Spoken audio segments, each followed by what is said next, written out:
गुरुकुल के ज़माने में एक चंद्रेश नाम का राजकुमार था। चंद्रेश हमेशा ऐशो आराम में बड़ा हुआ था। वो कभी सेवकों के बिना कहीं नहीं गया था, लेकिन अब उन्हें शिक्षा प्राप्त करने हेतु गुरुकुल जाना पड़ा। पहली बार उन्हें अपना सामान उठाया।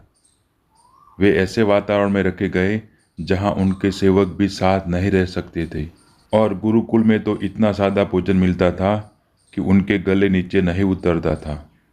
गुरुकुल की गरिमा को देखते हुए वे राजकुमार चुपचाप उसे खा गया।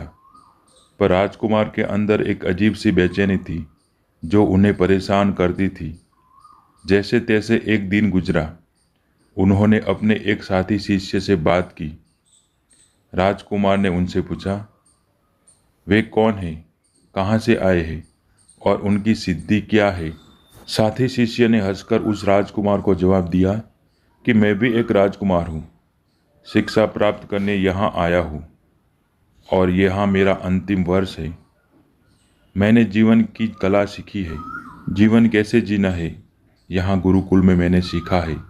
ये मेरी सिद्धि है। अगले दिन सभी शिष्यों के साथ चंद्रेश को भी भिक्षा हेतु नगर में जाना था। भिक्षा लेने जाना अनिवार्य था, जो सभी को समान जीवन का अनुभव देता है। इससे सभी में समरूपता का भाव आता है।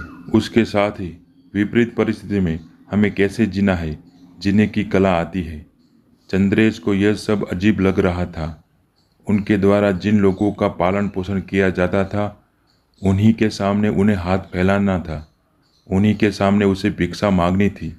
मन में कई प्रश्नों के साथ चंद्रेश ने नगर में प्रवेश किया। उनके मुख पर अजीब सा भाव था। जिन्हें नगर में एक कन्या ने देखा और भिक्षा देते वक्त उस कन्या ने धान झोली के बाहर फेंक दिया। चंद्रेश ने आश्चर्य से उनकी तरफ देखा। चंद्रेश के कुछ पूछने से पहले ही कन्या ने कहा, भाई, जिस तरह यह ध्यान व्यर्थ हुआ, उसी तरह आप अपने जीवन को व्यर्थ गंवा रहे हैं। आपको इतना अच्छा जीवन मिला है, ज्ञान अर्जन करने हेतु गुरु का साथ मिला है, पर आपका मन नहीं लग रहा है। आप इस धन की तरह ही अपने अंदर के गुणों को व्यर्थ फेंक रहे हैं।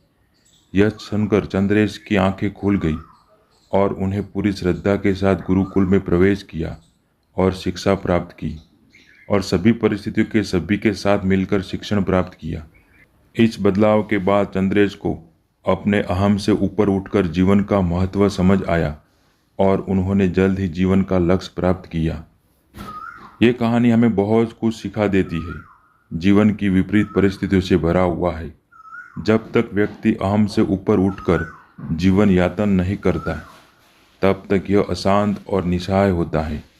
जब व्यक्ति अहम भाव को छोड़कर जीवन जीता है, तो उसे सहजता के लक्ष्य प्राप्त होती है। साथ ही वह इस अमूल्य जीवन में उचित खुशियाँ प्राप्त करता है।